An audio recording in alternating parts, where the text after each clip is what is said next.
Good evening, everyone. Prior to the commencement of our official meeting at 7:30, we do have an informational scheduled for this evening, so I'd like to invite at this time Mr. William Champagne and Regan Miner of the Norwich Historical Society to come forward, please. Thank you very much for letting us talk.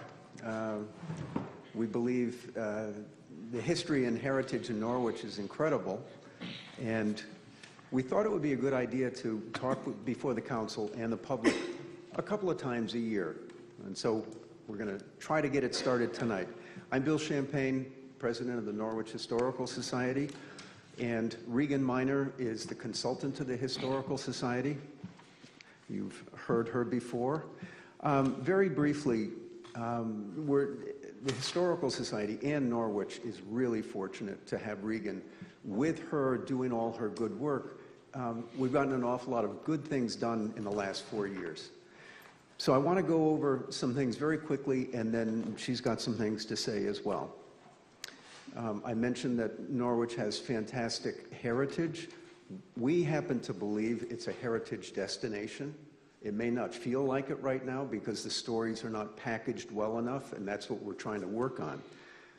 But when you think about, we've got 400 years of history in a 2-mile stretch from Norwich town down to the harbor, including Uncas Leap, Slater Memorial Museum, the history of the harbor, all the things in Norwich town. It's pretty remarkable. And I don't know of any other little town or city that has that kind of depth of history in such a short little area. I'm going to mention some things very quickly. The important people that you all, I'm sure, know: Sachem Uncas, Benedict Arnold, Samuel Huntington, William Buckingham, Lafayette Foster, abolitionists such as David Ruggles, industrialists such as the Slaters.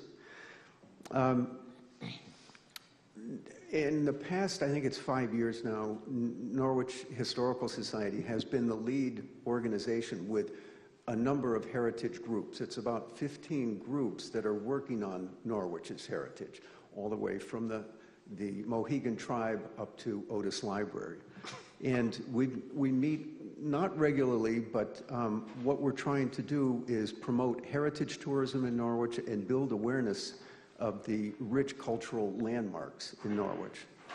And some of the members of the heritage groups include the Otis Library, Leffingwell House Museum, Slater Memorial Museum, and Regan has done an incredible report, Heritage Resource Guide, that we'll pass out when we're done with our presentation. It's pretty incredible, and anything having to do with history and heritage, it's in here. Skipping around. Oh, I wanted to mention that we have been very successful in recent years, let's say the past 3 or 4 years, in securing funds, grants, and donations, large donations, particularly from the Office of Culture and Tourism at the state, Connecticut Trust for Historic Preservation, the Connecticut Neighborhood Assistance Act tax credit program, Sachem Fund, which I think is a fantastic thing, and I hope it keeps going in the future, and other local foundations.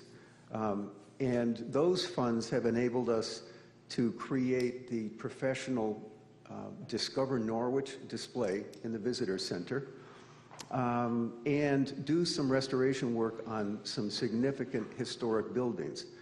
The 1783 Dr. Daniel Lathrop Schoolhouse, which is now the Norwich Heritage and Regional Visitor Center, the East District Schoolhouse, 1789, the 1847 Buckingham Memorial, home to Connecticut's Civil War governor, and hopefully soon we'll be able to help with the 1769 Samuel Huntington House. He was Connecticut governor and signer of the Declaration. There are plenty of other historic buildings throughout Norwich, but we've been fortunate to be able to help those. As you know, Norwich is made up of a lot of neighborhoods, and they're all historic neighborhoods. Rachel Carley did a fantastic report, I think it's about 7 years ago, for the Historic Historical Society. But a couple of things in it I want to mention. And all of this is in the Heritage Resource Guide that Regan drafted. There are 2 local historic districts. And in the local historic districts, I assume you know that people doing work on the outside of their houses have to get certificates of appropriateness. There are, I think, 9 National Register historic districts. There's no oversight in those districts. It's more of an honorary thing, but it's pretty incredible to think that there are 9 historic neighborhoods in Norwich. Norwich Town, we feel, and I mentioned before the 2-mile stretch between Norwich Town and the harbor. Norwich Town includes the Leffingwell House Museum, the Schoolhouse Visitor Center, a couple other buildings, the ancient burying ground, the meadows. Norwich Town itself is fantastic. All right, I think I'm almost done. As I mentioned, we'll be passing out this Heritage Resource Guide, and I'm going to turn it over to Regan.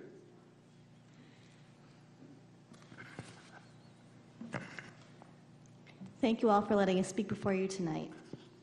The Norwich Historical Society's mission is to preserve, protect, and promote the rich history of Norwich. And some of the ways that we fulfill our mission is through historic preservation. Historic preservation contributes to a community's sense of identity and is a reminder of the city's culture and complex history. Historic preservation contributes to economic development, and the buildings are used for adaptive reuse. Historic preservation also complements heritage tourism in Norwich. The economic benefits of heritage tourism include creating new jobs and businesses and diversifying the local economy. And economic benefits are not the only reason why heritage tourism is important for Norwich. It provides quality of life benefits, preserves the city's unique character, and increases civic pride. The Historical Society is working on a number of ways to increase Norwich's heritage tourism. For example, the Norwich Heritage and Regional Visitor Center opened in 2015 on the Norwich Town Green.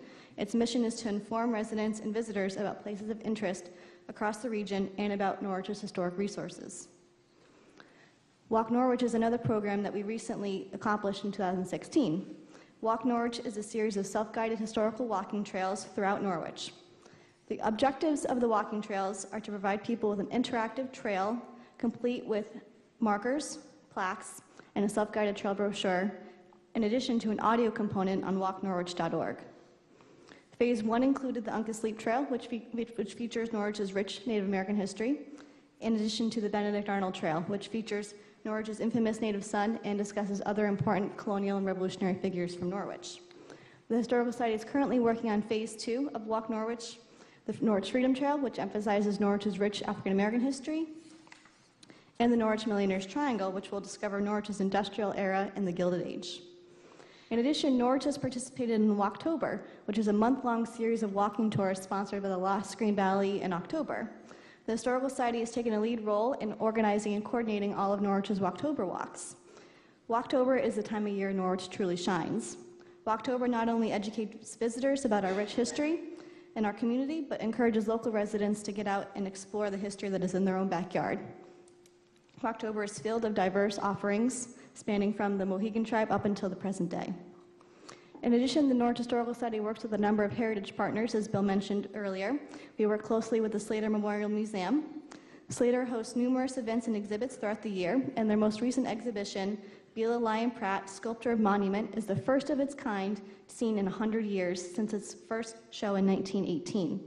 In addition, Slater is one of the only 2 high school museums on a high school campus. It's located on the campus of Norwich Free Academy, and only 2 other, there's only 2 museums in the nation that have a high school museum. NFA is one of them, and then another is in Andover, Massachusetts.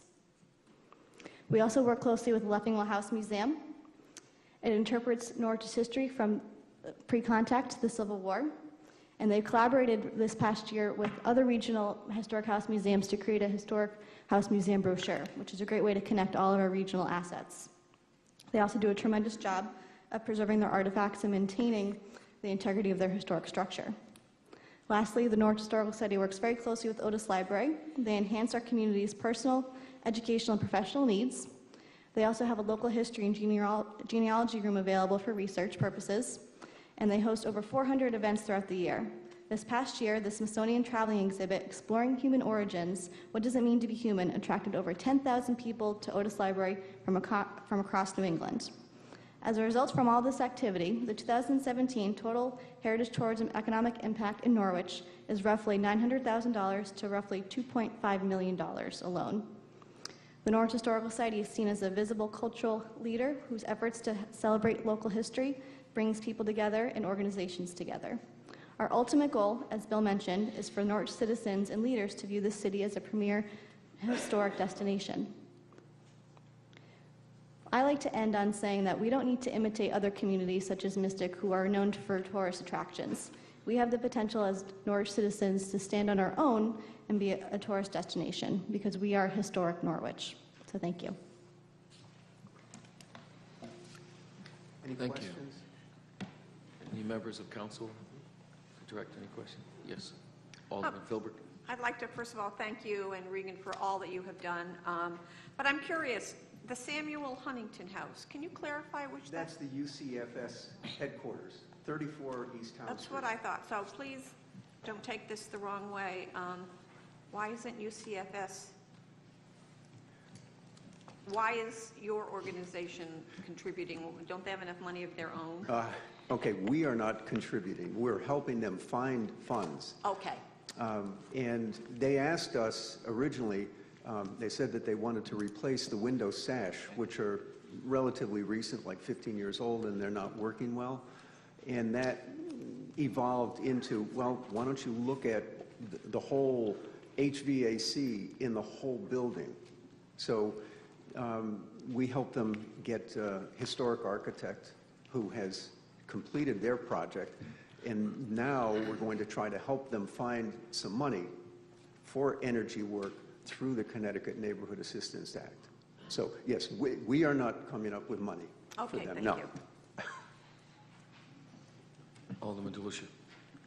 Thank you, Mayor. I would just like to thank you as well for your hard work.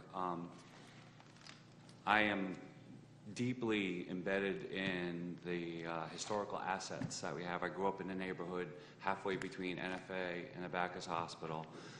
The Annex Cemetery with 7 soldiers that died at Andersonville during the Civil War, Lafayette Foster House on the campus of NFA, and the list just goes on and on and on of the assets that we have here. And I thank you for highlighting and all the work that you do to try to draw people to experience those assets, because we have quite a history, and I don't know that a majority of our own residents realize that. So thank you. Thank you, and I think you're correct that many people who live here take everything for granted, and hopefully we can, and with everybody's help, can rise that and rise the quality of life when people know about their past and know how special a place Uncas Leap is, for instance. Yes, thank you. Maybe you would like to help give a tour one of these times. Okay. Anyone else? We're all set. Thank you. Thank you very much.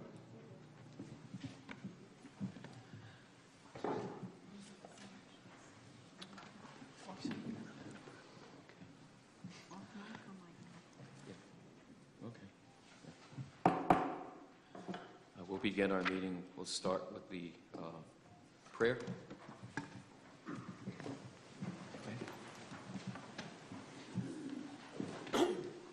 Almighty God, we ask for your blessing upon the members of this council as we assemble here in this chamber to conduct the ongoing business of our city. With your guidance, we will strive to ensure that all our decisions are for the common good, and your inspiration will instill respect, compassion, thoughtfulness in all our deliberations. Give us the strength and the wisdom to lead by example as the people's representatives, and that peace and harmony will mark all our proceedings and keep us faithful to the trust placed in us by the citizens of our community. Amen. I pledge allegiance to the flag of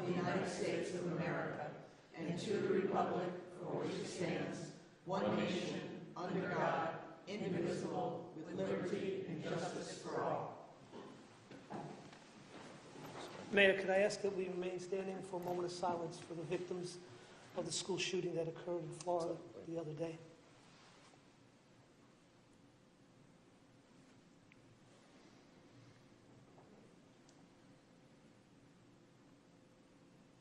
Thank you, sir. Thank you.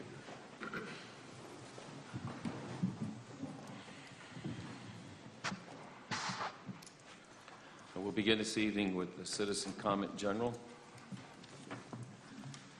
Sign-up list, the first person to sign up is Marvin Cerruto.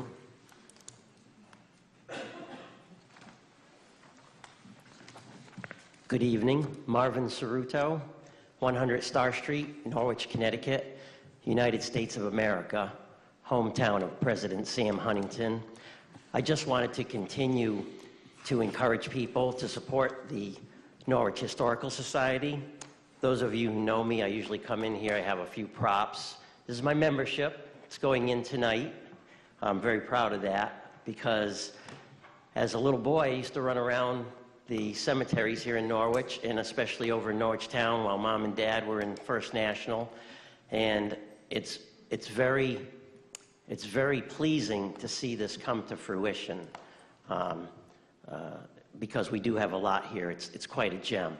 I lived away from this town for 32 years, and I used to show people pictures of Slater Museum, show people pictures of the architecture here in town. They couldn't believe it. And now I notice a lot of traffic, especially at the Indian Leap from out of town, a lot of curious people. It's very noticeable. There's a lot of interested people that are coming from neighboring states. And if anybody happens to want an application, I have a few extras here with me. I thank you very much for your time. Thank you. Beryl Fishbone, please.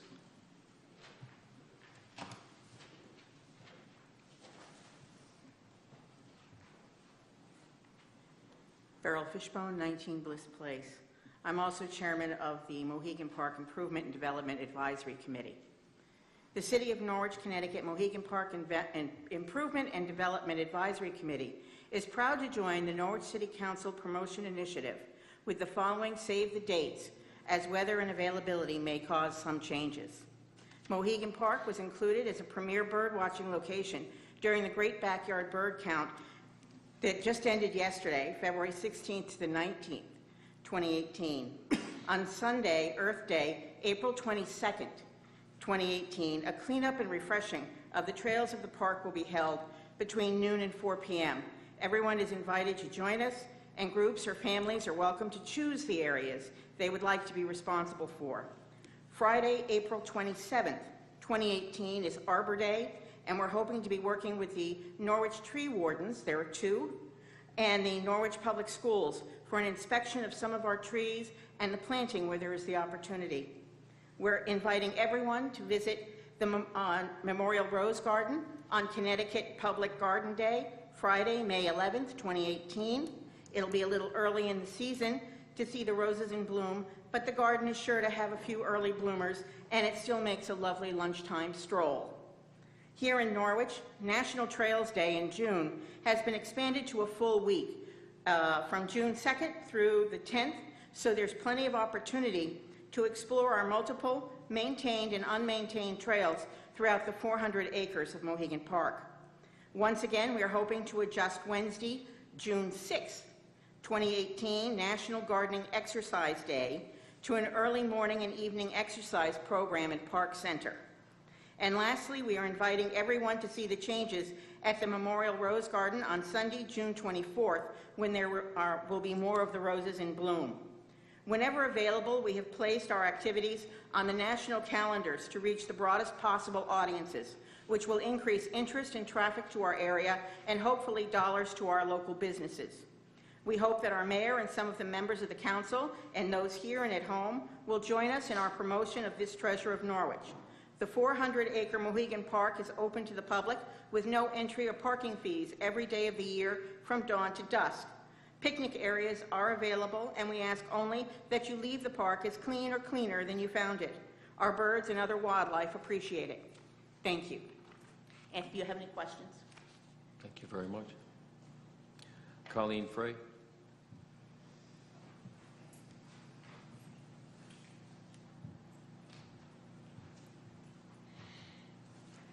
Caroline Fry, 9 Indian Hill Road, Norwich.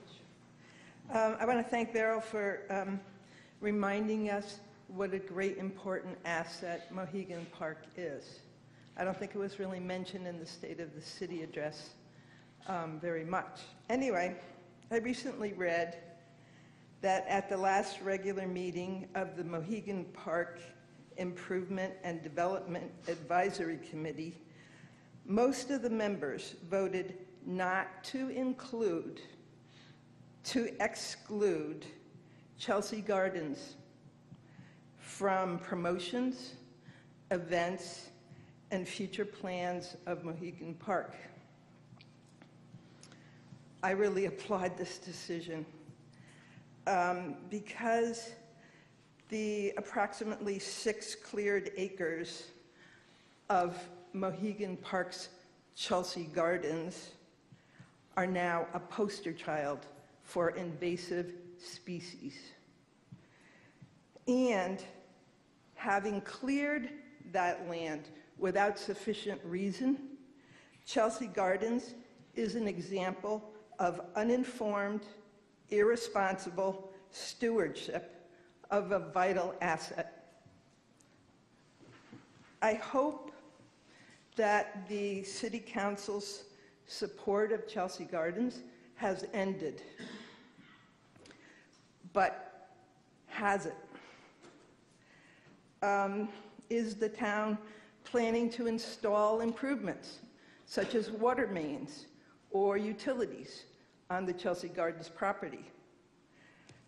A few years ago, when Chelsea Gardens did this work, their heavy equipment, the logging trucks, damaged the roads in my neighborhood. And when I went to the town department and asked, could they please fix the roads, they said, no, we're only going to patch them because we're bringing water mains up there. So tonight I'm asking all of you to please not spend money on Chelsea Gardens, spend it on lowering our taxes or fixing the roads. Thank you. Thank you. Anyone else like to speak under citizen comment?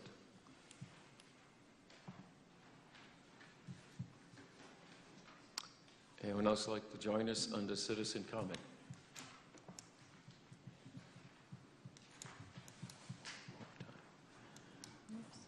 Anyone else under citizen comment? Please, Mr. Kraft. I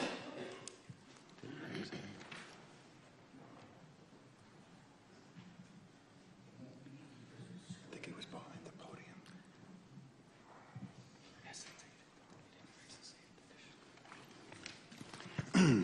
Good evening, David Crabb, 47 Prospect Street. My handout is a speech by a law professor for the audience of a Midwest college.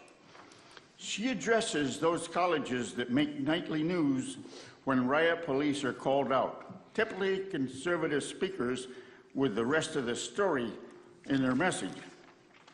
The professor begins with the good old days after World War II, before the Vietnam War and LBJ's Economic Opportunity Act, when the Bretton Woods gold standard limited the Treasury printing silver certificates and gold-backed all currency. For example, the national debt between 1946 and 1970 ranged from $242 billion to $285 billion, with no debt for the OASDI plans, which are Social Security, etc. A baby born then faced a negligible debt burden compared to the current newborn, who faces a debt burden of $1 million. I can identify with those college students because after my satellite TV installation, I couldn't believe the bleak broadcast by Paul Weyrich and other conservatives. After I began to support a few, I took a few newsletters to my conservative mother. She eventually asked me to stop. She couldn't handle that content. Big Brother is struggling mightily to level the playing field. Some brag how the Obama administration raised the nation from the Great Recession, forgetting the newborn 1 million debt burden now. No longer is the war on poverty a topic. The 21st century is about mitigation, from climate change to food additives and medical procedures that are supplanted with pills. Thank you. Thank you, sir. Anyone else like to join us under citizen comment?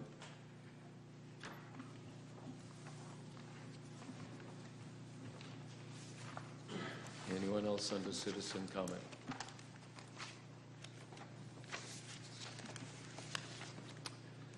Seeing no one else, then I declare it closed, and I thank you for all that you have shared. Petitions. Petitions and communications. Number 1, correspondent on the Poet Laureate selection.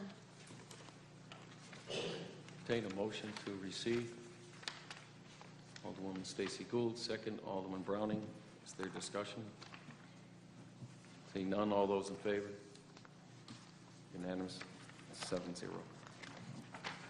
2, please. Number 2, correspondent from the Board of Review concerning 11 Lake Street. Motion to receive. Alderman Nash. Alderman Stacey Gould is second. Is there discussion? Seeing none, all those in favor? It's unanimous. Vote is 7-0.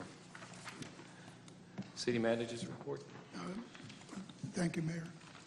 This is the City Manager's report for February 20th, 2018. Josh Parthier and I met to discuss the preliminary budget, and have scheduled meetings with each department for the week of February 26th. My assistant and I met with Jim O'Shea, the facilitator for the goal setting session that was held on March 20th, 2018, to discuss an additional meeting date. It was decided that the next meeting will be March 3rd, 2018 at Foundry 66 for the council to complete the strengths, weakness, opportunities, and threats analysis and to prioritize action items for the council. I had a meeting with Jason Ziegler and the mayor, owner of the Shannon building, on site to review the condition of the roof of the Read and Use building and the adjacent Shannon building. I met with staff regarding capital improvements for the baseball stadium. I attended the Connecticut Conference of Municipalities Board of Directors meeting of February 13th in Cromwell. Dispatcher and Public Works Union negotiations were held on February 15th. I attended the Board of Education legislative breakfast that was held at Kelly Middle School on February 16th. Senator Olston, State Representative Kevin Ryan gave an update on what they knew about the budget and possible funding sources. Mayor Nystrom and Alderman Gould were also in attendance. My assistant met with Sharon Piscini, Senior Vice President from the United Way, for the city's annual campaign participation. She also arranged a collection site for the Super, spelled with a soup ER, Bowl of Caring that was held the week of January 29th to February 4th. City employees donated 196 cans of soup for those in need. The 274 pounds of soup was delivered to our food pantry at St. Vincent de Paul Place. Thank you for those who have contributed. This concludes my report for this evening. Thank you. Are there questions for the City Manager? Alderwoman Philbrick. Yes, Mr. Salamone, can you give us some details about the reason for your meeting with Jason Ziegler? Yes, he has some concerns with the effect that the Read and Use building is having on his property, and he wanted to update myself and Mayor Nystrom on the effects of the Read and Use building. So we got a firsthand look at it from his viewpoint, from his office, which you normally can't view it from that angle. Okay, would it be inappropriate to ask if he's looking for any sort of compensation from the city? He has not discussed that with me as of yet.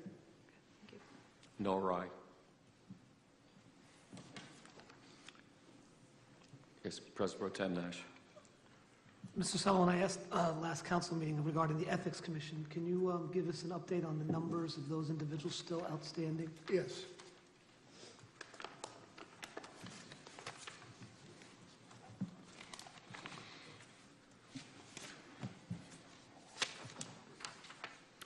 Outstanding are 7. We're down to 7 individuals, 5 from the Greenville NRZ, and 1 from the Board of Appeals, the Building Board of Appeals. Thank you, sir. Appreciate it. Any other questions for the city? Yes, Alderman DeLucia. Mr. Salamone, to return to the Reed and Hughes building for a moment. Well, I understand that they might be asking you a lot to evaluate the condition of the roof, but what was your general impression of the roof on that building? Well, the Reed and Hughes roof has somewhat stabilized through the winter. It has not gotten, and I'm going to knock on wood, has not deteriorated much this year. So we're probably in the state it was pretty much last year. There's some minor erosion of the roof, but that's not to say that it's in good shape. That's to say that it hasn't gone downhill as rapidly as we feared, I think because we only had one really heavy snowstorm this year, and probably helped us somewhat. A follow-up to that, thank you for that piece of information. What is the contention of the adjoining property owner in terms of the negative impact that the Reed and Hughes is having on the Shannon building? Well, water that runs off the Reed and Hughes building is not collected in the roofing system in Reed and Hughes because it doesn't exist anymore, the roofing system. So it's, there's potential for it infiltrating into the Shannon building. Both buildings butt up right against each other. There's very little clearance. So there's a concern of water infiltration into the Shannon building. That's what his concern is. Thank you. Thank you, Mr. Mayor. You're welcome. Anyone else? Yes, Alderman Colbert. Could you just tell us again what the, for lack of a better term, drop-dead date is for the Women's Institute? I knew you were going to ask me that. I think it's around March 4th. the 4th. So it'll be at our next meeting, we should have the status of where we are with it. So it's about 2 weeks from now. Thank you. Thanks. Thank you. Thank you, John. Old business. Old business resolution, number 1, relative to adopting the Hazardous Mitigation Plan Update 2017. Motion to bring it forward, please. Alderman Burnham, second. Alderman DeLucia, is there discussion? Yes, Alderman DeLucia. I would like to thank Fire Chief for his summary because it made this much clearer to this particular alderman about where we stand, what plans and issues needed to be addressed, and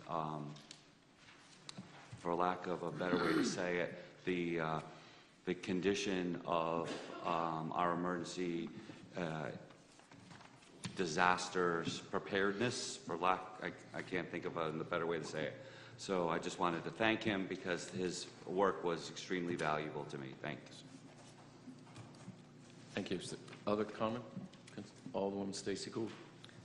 In that vein, I would like to thank our city planner, Deanna Rhodes, who, if you saw the addendum that she included with the hazard mitigation plan, she spent about 5 hours of time going through the 1,000-page document. And I don't know, maybe there's some 20 changes that she noted. So I want to also thank her for her hard work on this very important plan for our city. Thank you. Further comment? Alderman Burnham? Just for the edification for everybody, this is a really important plan that we need to adhere to and provide to the federal government in order to be eligible for FEMA funds should we need it, and it's a regional plan that encompasses all of southeastern Connecticut. So the due diligence that was given to it and the detail that went into it will only benefit us. Thank you. Seeing no further discussion, all those in favor? Motion is unanimous. The vote is 7-0. Citizen comment on resolutions. I'd like to invite members of the public who'd like to address those resolutions on our agenda this evening. I simply remind you to please state your name and address as you speak to us, and to those people at home who are watching and listening as well. Anyone like to join us? Mr. Crabbe. Resolution 2.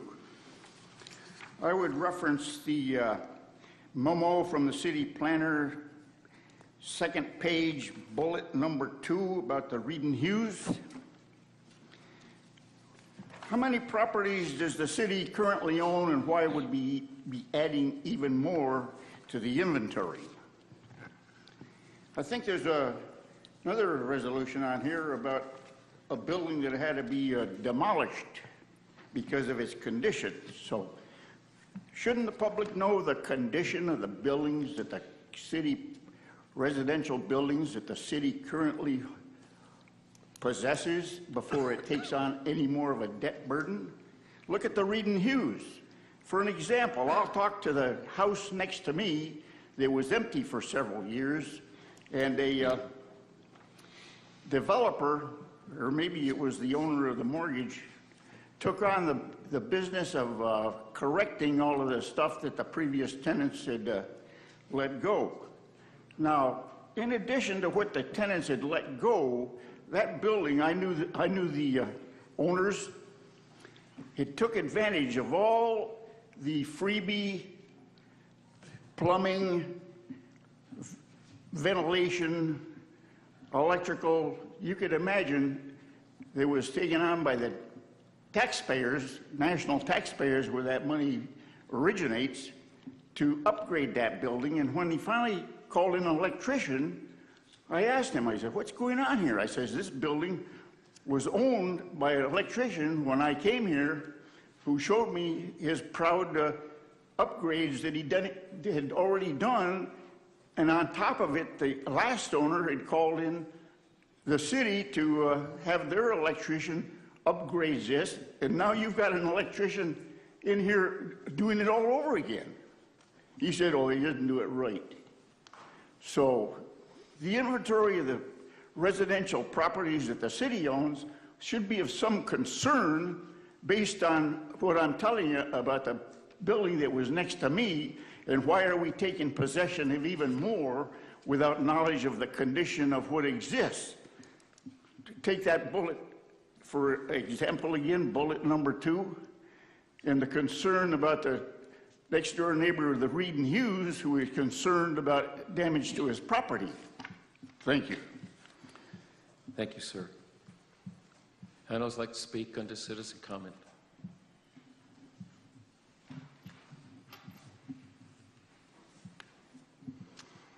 Anyone else under citizen comment? For the third time.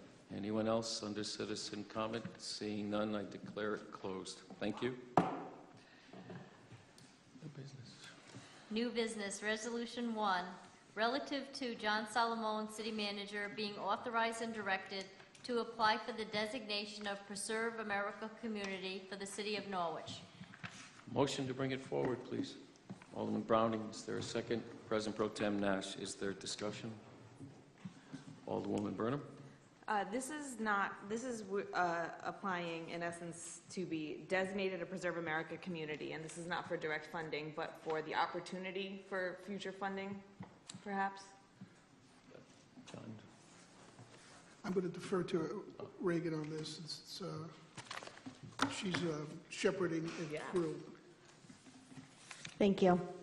You are correct. This is a non-binding designation. It's an honorary title that is being administered by the federal government. It's through the Advisory Council on Historic Preservation, and we basically get a nice plaque saying that we are a Preserve America community, and it makes us eligible to apply for future funding when it becomes available to preserve our historic preservation assets. Thank you. Any other questions that I might be able to answer? Thank I you. noticed that it was in the, oh, can I say one more thing? Oh, okay. Would you like to add something? Oh, yeah, I just wanted to add something about the Go Preserve America. It's in the Plan of Conservation and Development, and it was listed under the Norwich Historical Society's tasks, so therefore I took it upon myself to start implementing that task. Thank you. Any other discussions? Seeing none, all those in favor? Unanimous, vote is 7-0. Number 2, relative to John Salamone, City Manager, being authorized and directed to enter into a purchase and sales agreement for 80 and 68 Broadway. Motion to bring it forward, please. President Pro Tem Nass, Alderman Stacy Gould II. Is there discussion? Alderman Browning? I have already talked to Corporation Counsel, so this question will not be of a surprise to him. In the contract itself, there is not a discussion of how the retaining wall is the responsibility of the new owners, but I understand from my discussion with him that that is covered by the deed. Mr. Driscoll, could you explain that for the audience? It goes back to 1896, give or take. The YMCA actually acquired the property, built a building there. But as part of that, they entered into an agreement with the city through a council resolution approving their building the wall. They agreed to build the wall at their cost and to maintain it at their cost, and that obligation to maintain the wall will be passed down through their successors and signs and the successors of the signs thereafter. And that's recorded, I believe, in volume 109, page 435 of the Norwich Land Records. That has been referenced in all of the deeds since, including the deed from the Dime Bank into the city. So when the city conveys the property, that deed reference will continue, and under the Marketable Title Act and the Marketable Title Act that will impose the burden on the buyer. So essentially, if there is a problem with the retaining wall in the future, it is the buyer's responsibility to repair. It will be the buyer's responsibility to repair it. Thank you. Thank you. Yes, Alderman Filbert. I don't profess to be a real estate attorney or a real estate agent, but I do have to say that I have never seen quite such an extensive document. And based upon past experiences with the city, I have a couple of questions and a couple of concerns. Page 2, personal property. The seller shall not be obligated to remove any personal property from the property. However, seller reserves the right. I'm curious to know what is left in that building. I know that when Human Services moved here, they got all new furniture. So I want to know what happened to the old furniture. Are we just going to leave it behind? Page 3, which I thank the newspaper for this one. The purchasers determining within 60 days of the date of this agreement that the project described in the blah, blah, blah, blah, blah, blah, blah, blah, entitled of it, is not financially feasible and cannot be undertaken and timely completed at reasonable cost. To me, and I wish these people the best of luck, but this to me sounds like the Women's Institute all over again. We're going to sell this building to them, and in 60 days, they're going to say, well, you know, didn't really work out like we thought it was going to work out. Are they getting their deposit back? I can only speak for myself, but I firmly believe and will advocate for stronger contracts that certainly benefit the purchaser, but also has to maintain the best interests of the city. So are they, worst case scenario, 60 days goes by and they say, you know, it's just not going to work. Once again, the city of Norwich is left holding the bag. Now, some of you may agree with me, some of you may not agree with me. But take a look at this. Take a look at this document. Alderman Browning brought up some good points. I haven't had a chance to read this whole thing, and as I say, I'm not a lawyer. But you buy a house, you know what you're getting into. You don't buy a house and the bank says, well, within 60 days, you lose your job or you find out that you can't really afford the mortgage, that all is forgiven. I just don't understand how these things come to be. And I would like nothing better that in 60 days for the parties that are purchasing or attempting to purchase this building have said, you know, this is going to be a great project, it's going to work. But where is their business plan? Where is their business plan to show the resources that they have to have this project go forward? So I don't expect answers for these tonight. These are just things that have come up in my mind that I need answers to, primarily what happens to the inventory in the building if the city is not going to remove it, what happens to the deposit if they back out. So if either Mr. Salamone or Attorney Driscoll could get back to me on that, I would appreciate it. I can answer right now if you want. No, fine. I mean, the agreement basically gives them 60 days to do whatever due diligence they have to do in there to determine if they can do what they hope to do. If they conclude at the end of the 60 days, they can back out and their deposit will be refunded to them within 10 days. Assuming that they go forward, they impose upon the city the requirement that the city obtain the approvals, the seller's approvals that they need. If it's a zoning requirement, a special permit, whatever it is to do what they want to do, the city will work to do that. If the city decides it doesn't, or if the city can't grant it, then they can terminate. If the city decides there's too much effort to do it, the city can terminate. In either case, they get their deposit back. In the event that the city gives the approvals, they then have to purchase. And if not, the city makes a claim to the deposit.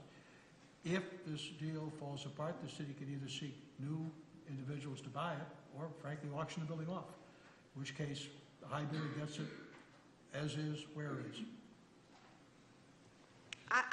My personal opinion is, I find it, I would like to see the due diligence come before and be included in the RFP so we don't hypothetically wind up again with egg on our face.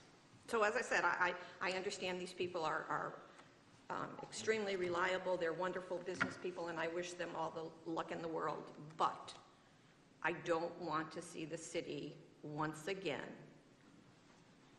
be left holding the bag, so that next winter we're worrying about how are we going to heat the building, how are we going to fix the roof on the building, how are we going to do this and that. So hopefully within 6 months someone can come back to me and say, you know what, Joanne, you were just way off base. They've done a wonderful job. So that's just my 2 cents on the issue. Thank you. Alderman Delusion. I don't want to belabor this point any further, but I would like to say that I do believe that the due diligence has been done.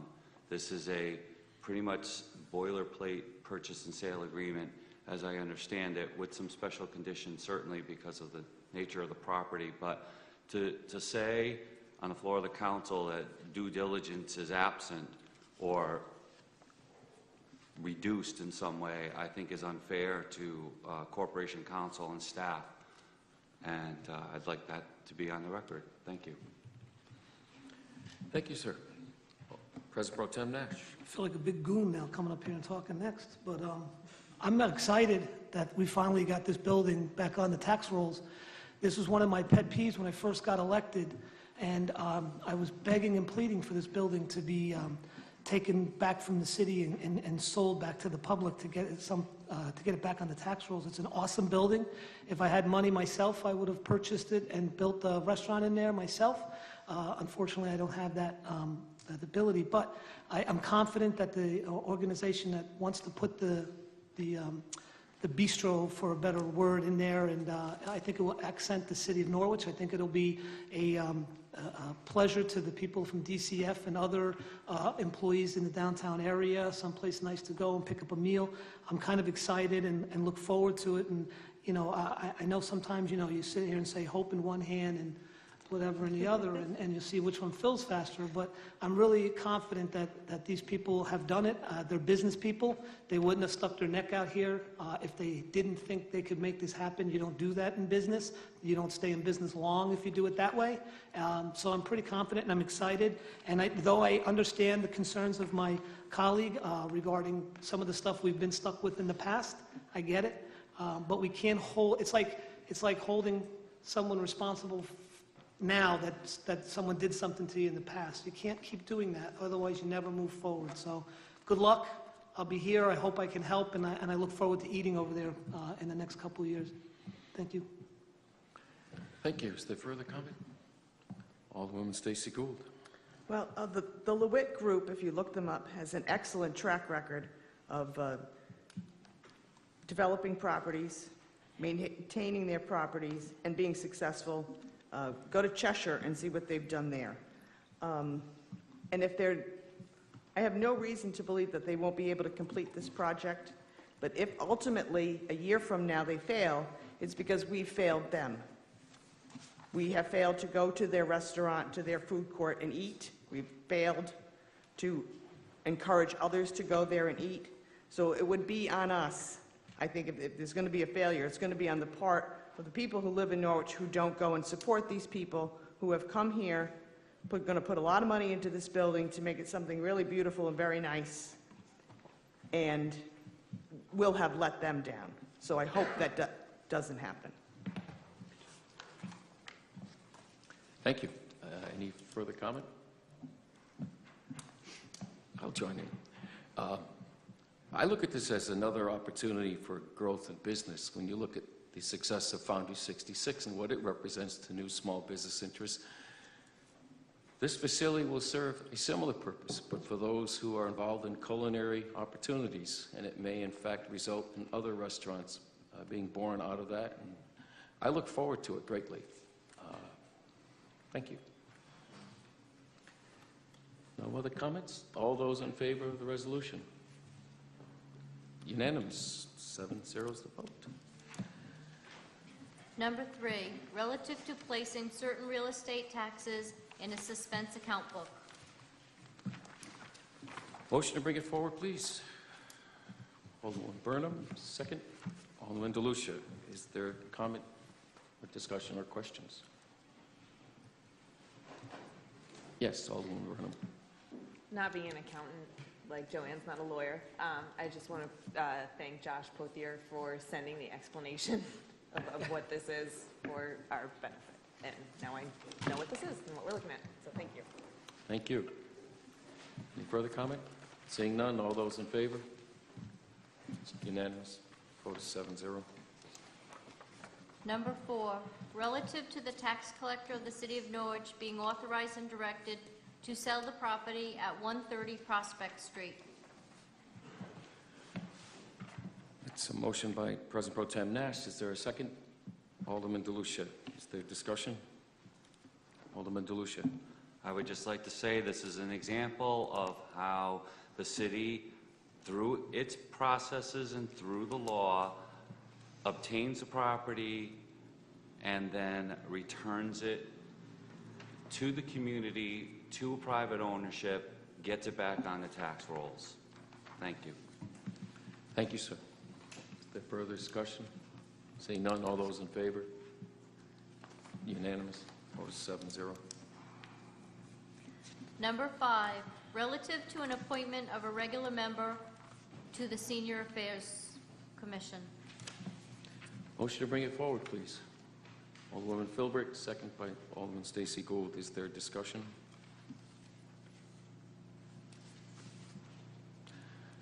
No discussion. Okay. For the benefit of the public, the person being appointed is Lori Ann Missour. I hope I didn't do that too badly. All those in favor? Unanimous, 7-0. Number 6, relative to a reappointment of regular members to the Norwich Baseball Stadium Authority. Motion to bring it forward, please. President Pro Tem Nash, second. Alderwoman Burnham. Is there discussion? Seeing none. For the benefit of the public, the two appointees are Thomas L. Cummings and Sean Ryan. All those in favor? It's unanimous. Vote is 7-0. Number 7, relative to a reappointment to the Public Parking Commission. President Pro Tem Nash, is there a second? Alderwoman Stacey Gould. Is there discussion? Seeing none, again, for the benefit of the public, the two appointees are Mr. Jeffrey Lord and Mr. Sean Ryan. All those in favor? It's unanimous. Vote is 7-0. Number 8, relative to an appointment as a regular member to the Historic District Commission. Motion to bring it forward, please. Alderwoman Stacey Gould, second. Alderwoman Burnham. Is there discussion? Seeing none. The person being appointed as a regular member is Timothy Dowhan. All those in favor? Unanimous, 7-0.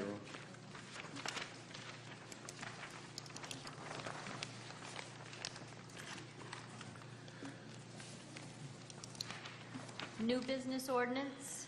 Number 1, an ordinance relative to pension plan adjustments for non-union personnel and elected officials participating in the City of Norwich Employees Retirement Fund.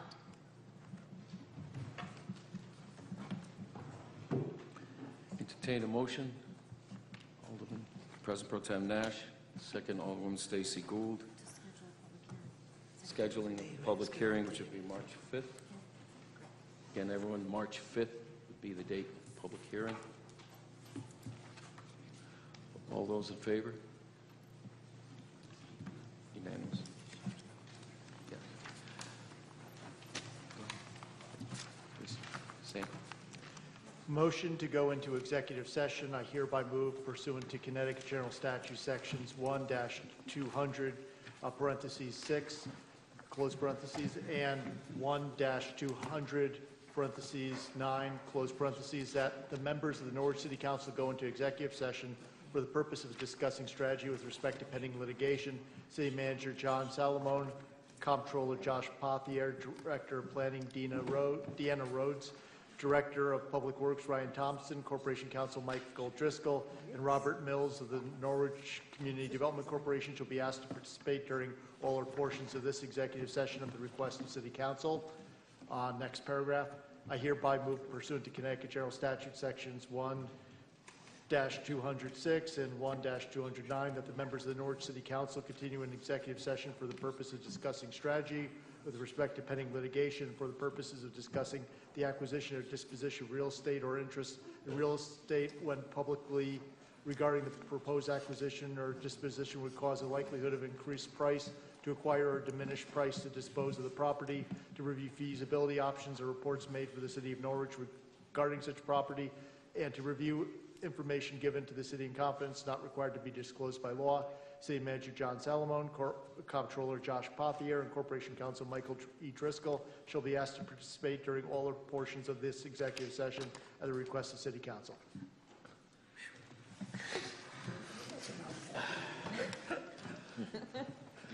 It's a mouthful, Brad. Yeah. That's quite a resolution. The second is all President Pro Tem Nash.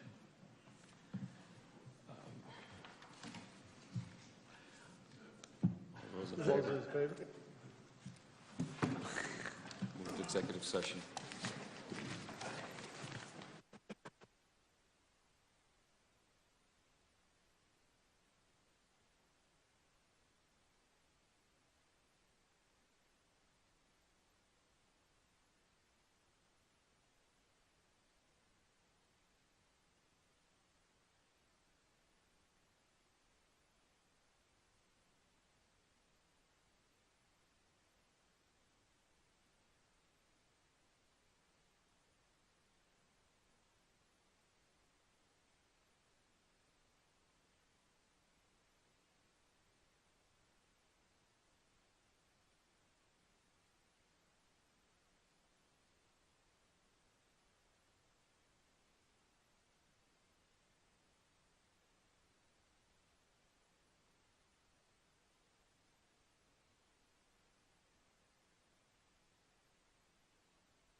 Council, come back to order.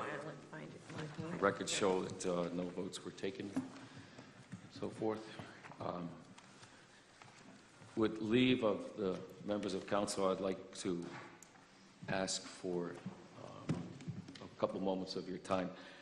We were asked later this afternoon to consider a resolution that dealt with the East District Schoolhouse located at 365 Washington Street.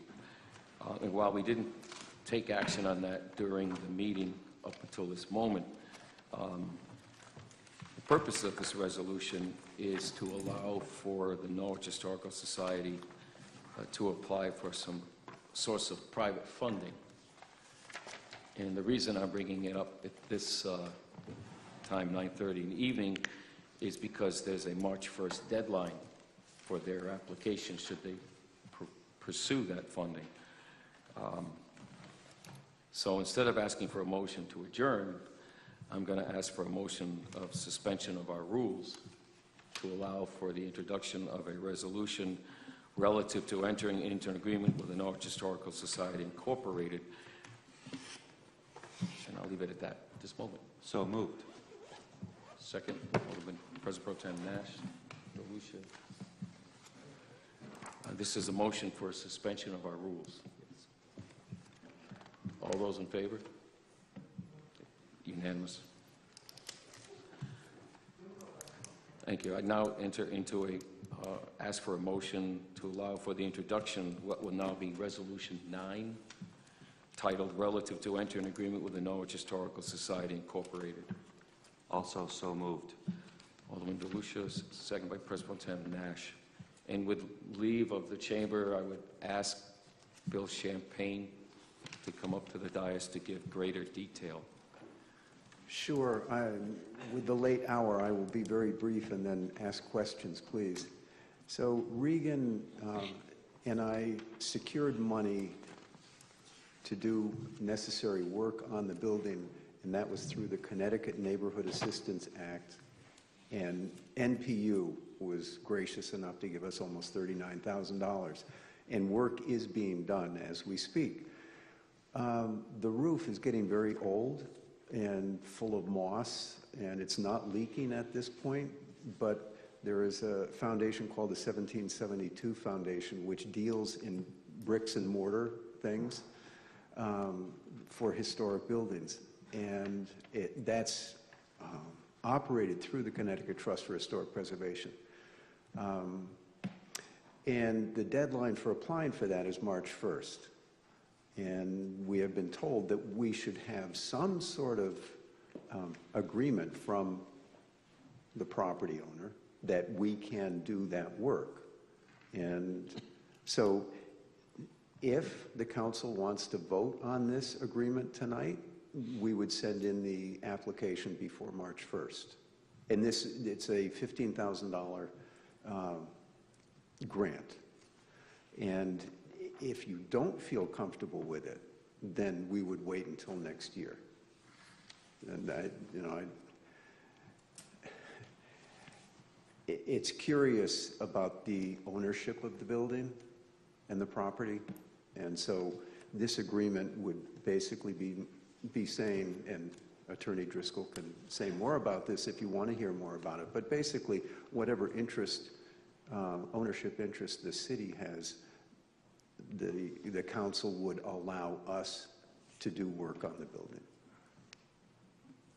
I don't know if that cleared anything up or muddied it. Alderman DeLucia. Would we be maintaining our ownership interest? Or retaining, I should say? We are maintaining whatever interest we have in the property. That's Which is the problem. unclear. This is a classic title issue going back to 1790. Among other things, the individual who paid for it also witnessed his father's signature, which traditionally isn't approved of. But a lot of time has passed, and the city has been providing whatever supervision, maintenance is for that building for a very long time. But if you were to ask an attorney about the title, you'll get the eyes roll. Another question? Yep. Actually, I have two more, Mr. Mayor. So my next question is, that would this grant require any matching funds from the city? No matching funds from the city. It is a matching grant, but we would be able to match that from the money that we have already. And last question.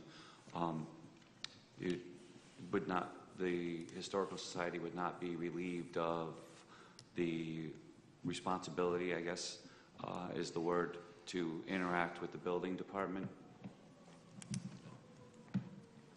I think that's been the practice up till now. Yeah, all the work that we've been doing with that building, we've had Patrick McLaughlin there every step of the way, and Ryan Thompson from the beginning. So yeah, we would keep doing that, absolutely. Thank you, Mr. Mayor. That's all I have. Alderman Browning. You always trust the lawyer on the panel to be the killjoy. I just have a quick question, which is, when I reviewed the contract, there was no mention of insurance provisions, who covers what, if there was an injury on the premises, and maybe that was dealt with in a previous contract. My question is, what are the arrangements? And number two, does this shift in the name change to custodian have any real effect on that? And I'll direct that to council. There is no, deliberately there's none in the arrangement because the city has its liability insurance for the property to the extent it owns it, but that also could be an issue if there ever was someone who was injured on the site. So it is deliberately not mentioned in there as to what insurable interest we have if the property were destroyed. I doubt we have coverage for that at the present time, but I'd have to ask Bill Hathaway about that. I'm not sure that under the title custodian, the historical district, the historical society could obtain such coverage. They don't have, in all likelihood, a sufficient interest in the property to maintain that. But again, you can get, Lloyd's of London will sell pretty much any type of policy. It's just you have to pay for it. So let me narrow the question. If someone was to get injured, such as a contractor, the city, I assume, would be the person who they would potentially move against, and the change to custodian, would that have any practical effect? I would say unlikely, but wherever there's an injury, people can look at it from a different point of view. The theory is that they are responsible to effectuate the interest of the city over the next year, to the extent that the city has an interest in that building, largely trying to raise money for it. And I think we've indicated that the president will have access to the building upon notice, but beyond that, it really doesn't say much.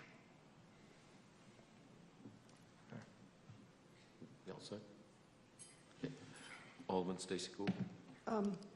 Mr. Champagne, I just have a couple of questions.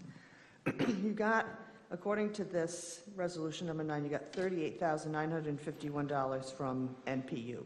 Now, that was a direct, did that directly go to the Norwich Historical Society, or did it come to the city and we doled it out to you, so for lack of a better term? No, it came directly to the Norwich Historical Society.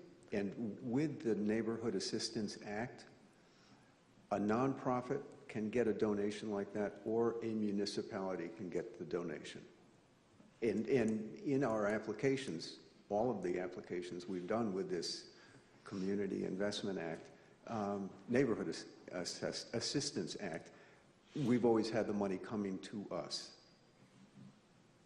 Okay, and you used all of that money on the East District Schoolhouse? The $39,000 is being used on that, on just that building. Okay. We haven't spent it all yet. Okay, and so now you're applying for a grant for $15,000. Yes.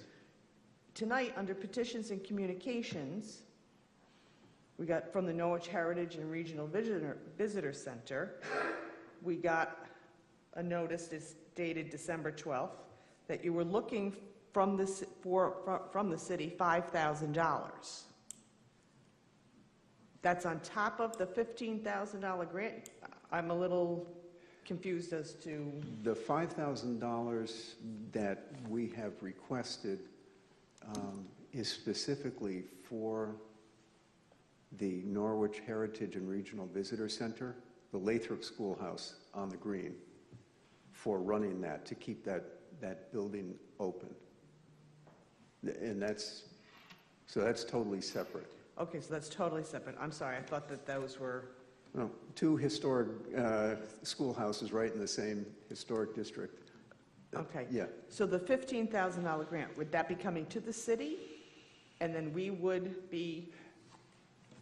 The way we've applied at this point, it would be coming to the Historical Society. And we would be paying for contractors. Okay.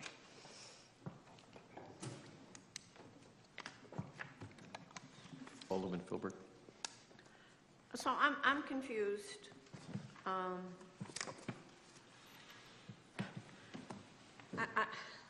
guess it's just my night. I don't know if it's... I'm always amused, I guess is the word that I want to use, that with how generous NPU is with the ratepayers' money. But having said that, this has been a pet project of mine for 10 years. I started 10 years ago to ask questions about this building, and I could never get a straight answer about who owned it and who didn't own it. My goal is to see the East District School wind up in sort of in the same situation as the schoolhouse on the green. But having said that, when Alderwoman Gould asked about the $5,000, you said the $5,000 is used to keep it open. I want you to be more specific. Is this for utilities? Is this for the copper gutters on the back? Which I'll tell you, quite frankly, Bill, copper gutters are lovely, but... Let me address those two things before they disappear from my brain. The copper gutters, we went through the Norwich Historic District Commission because the gutter was going to be visible, a portion of it was going to be visible from the public right-of-way, so we had to get a certificate of appropriateness from the Historic District Commission, and they requested that type of gutter. But the copper gutters are on the back, not on the front. Correct. So, Yeah, but they are visible from the public right-of-way, a portion of it. So that's what the Historic District Commission requested. okay, so let me go back then to the $5,000. Is it for utilities or is it for administrative and to pay the people that get paid on the weekends? It's for people to be there. We had all volunteers the first year, and that was very difficult to do. So we got a grant from the Gernon Trust to pay for student interns, and we're going to apply again, but I know the application has been switched to August. It used to be March.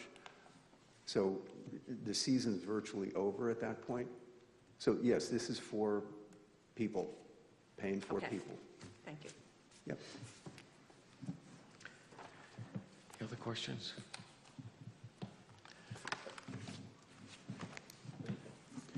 Bill, just for clarity's sake, you're looking at 100% of these funds going into the physical restoration of this building, both sets of monies, NPU as well as this grant, if you should be successful.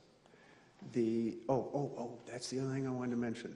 As far as NPU giving us $39,000, that is as opposed to them giving the state of Connecticut $39,000. Okay, it falls into that same criteria. Fine. So Yep.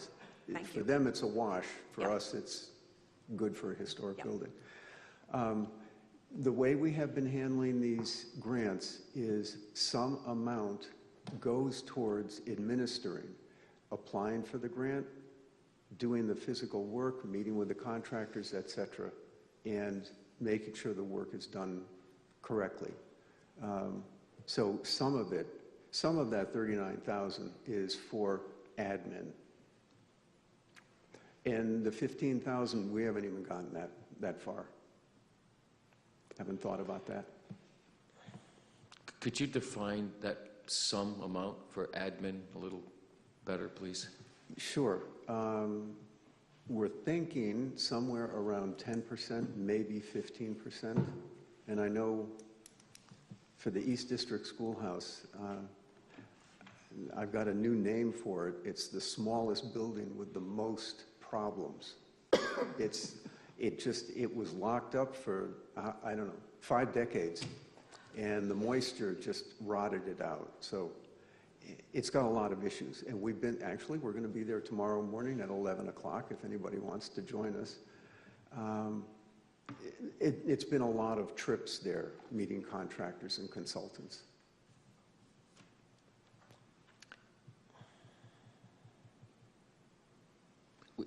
You said 10%, so you're looking at $1,500 of the $15,000 going towards admin, and you're comparable 10% of the $39,000 or $3,900? Correct.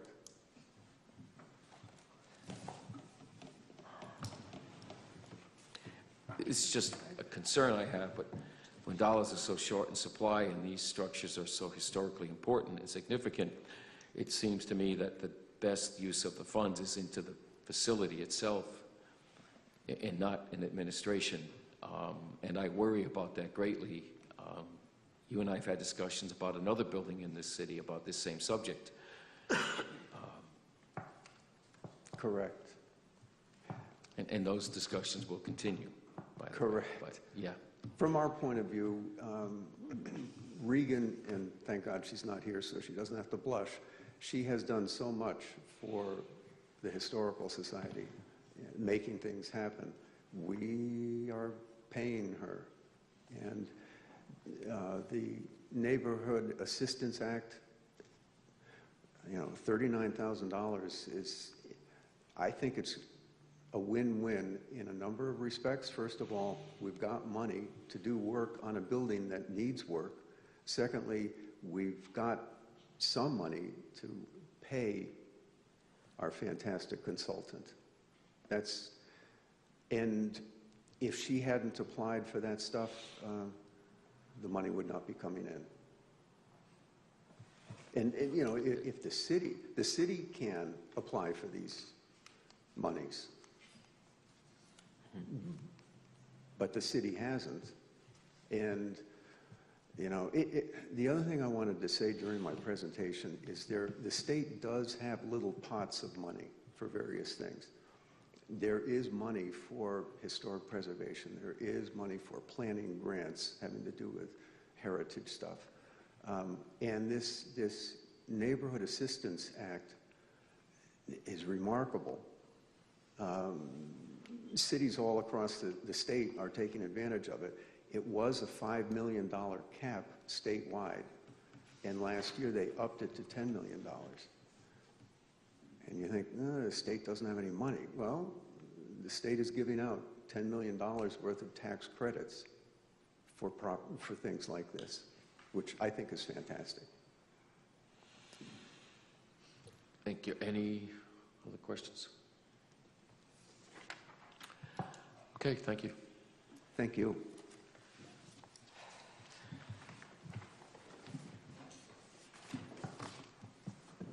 Anyone else have further questions or statements concerning the resolution before us? Yes. So this is a grant application. There is no guarantee that you are going to get this. So do you have other irons in the fire should this not pan out? No. No. The 1772 Foundation, it's a 2-part application. The first is you send in a letter of inquiry, which has been done. And they sent a letter back saying, oh, we like that project, now make a full application. Okay. If we don't get this grant, no, we have no other plans at this point. And the roof is not leaking right today. But it will. At some point, yeah. So there are other places to apply, but this is, and if you don't feel comfortable approving this, don't. And we can do something next year.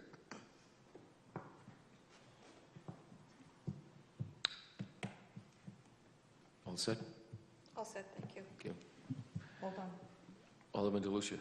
I would just like to say that I don't see any reason not to support this from my own standpoint, simply because of the fact that we're not putting any of the city's assets at risk, and the one unclear ownership piece of this that is out there is the subject of what they're trying to restore. So I don't see a downside.